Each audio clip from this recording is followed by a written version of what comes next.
Delta 547, wind 19016, runway 22 right, clear for takeoff. Runway 22 right, clear for takeoff, Delta 547.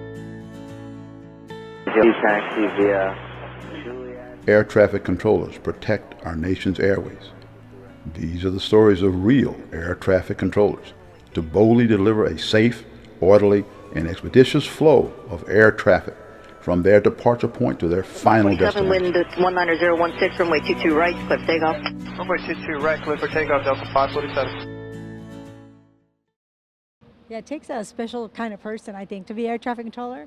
Because like when in the academy too, when you start off with, like say, throw out a number out there, 100 or whatever, by the time you graduate. So some people, I remember the first weekend, so one guy's like, you mean we're gonna work holidays and weekends? It's not like 9 to 5, Monday through Friday? It's like, no. And in my 34 years as an air traffic controller, in all the places I've been, I think I was home for maybe 2 Christmases. Like that's it. Like your work, because that's when everybody flies on the holidays. So that's when we're the most busiest. So we're working, but then also you go through like when you're going to the academy, when it's all simulated. But when someone crashes 2 planes and they're like, "You mean I could, if I make that mistake in real, I just killed hundreds of people?" And they just like, "I'm out." They just couldn't handle that. And then other people, when 2 are about to hit, they actually go into shock and then they can't talk. They're like. They freeze. So you cannot freeze, In a moment of stress, when you have pilots crashing or in an emergency weather, like you said, sometimes there's nowhere to go. So as a radar controller, you literally have to call the tower in the center. It's like stop all arrivals, stop all departures. Because the air is saturated with aircraft, kind of like when you work in the highway and there's detours. So planes everywhere because there's weather and there's detour.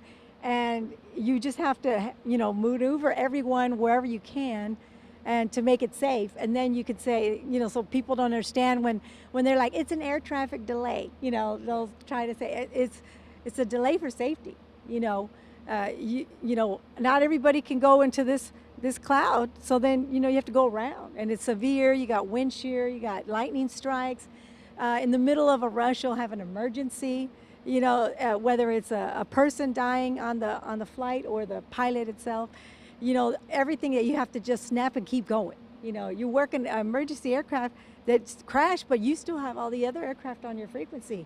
As shocked as you are, you have to keep going until someone relieves you so you can go de-stress. So some people, when they encounter that, they're just like, I can't, do that. Curious question, because what I learned in this process was the different flight rules, etc. And the VFR really interests me because the first time it was explained to me, it's like it gets switched over to the tower, I guess, right? And then it's just visual. I mean, you're looking at what you need to do to bring that aircraft in. And to me, I thought, wow, that's amazing because it's sort of it's out of radar and it's in your hand physically, in a sense. And so I'm just curious about what that might mean to you and what that was like, if any, what your experiences or anything might be in that. Well, most VFR towers that I worked at anyway we had radar in the tower as well, called bright radars. It goes out so many miles. So you use both. But yeah, VFR is visual tower, but we did have radar to help. But I once worked at Dave Wayne Hooks, and you have 17 right, 17 left, and 17 water, which is a water runway. Right.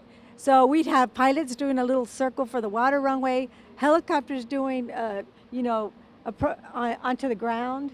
They would do their maneuvers, and then you have aircraft circling for 17 left, and then aircraft doing touch and goes for 17 right. So like you said, you're here looking this way, looking that way. You have to make sure that plane's not overtaking the one in the front. So you do maneuvers like, turn 20 degrees right so he can make a wider downwind so he doesn't catch up to the aircraft in front of him. You have pilots that when you talk to this pilot, the other pilot thinks you're talking to him, and he takes the turn for another aircraft, and then you have to adjust.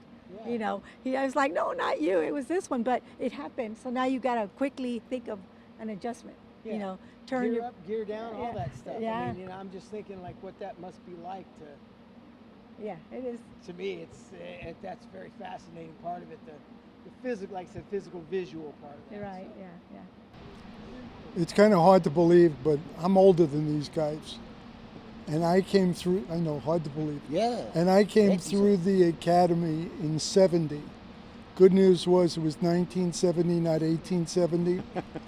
And I was in New York.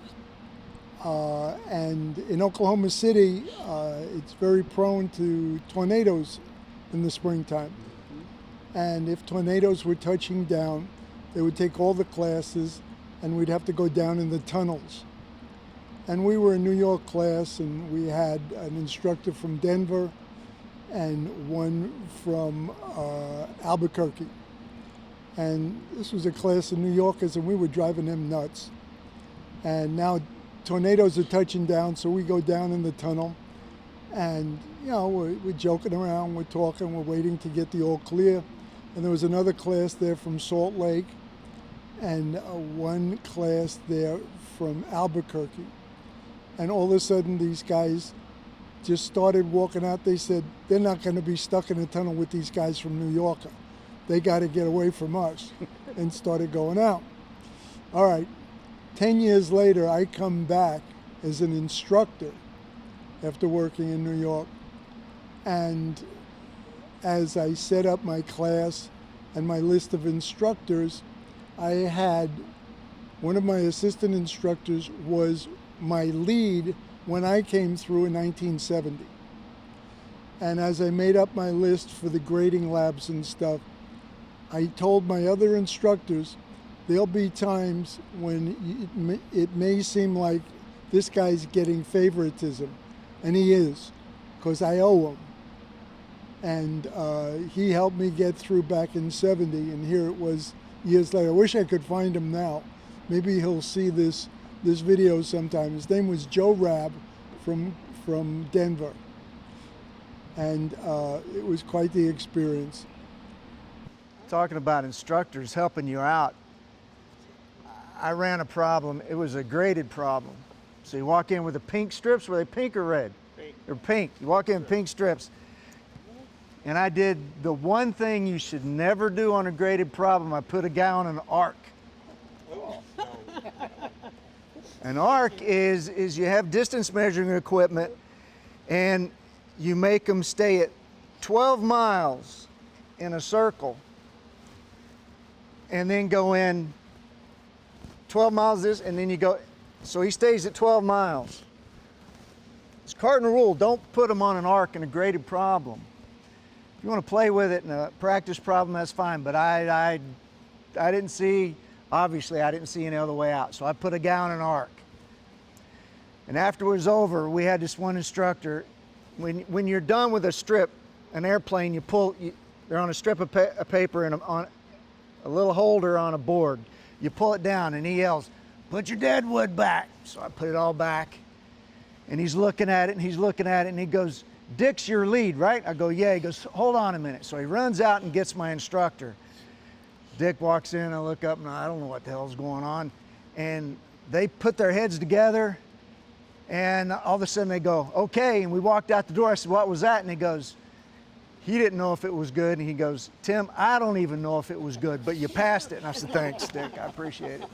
What possessed you to I have no idea. Who does that? He said, "Don't do that again." Both instructors, neither one could tell if I hit anybody on that arc. They tried, they must have talked 10 minutes, and they decided, we'll give him the benefit of the doubt. If he got the balls to put a guy on an arc, we're gonna let him pass. So. He must know what he's doing. Yeah, he must know what he's doing. Yeah, we know that. Sounded good. It sounded good. So I had an instructor help me out too. I owe him.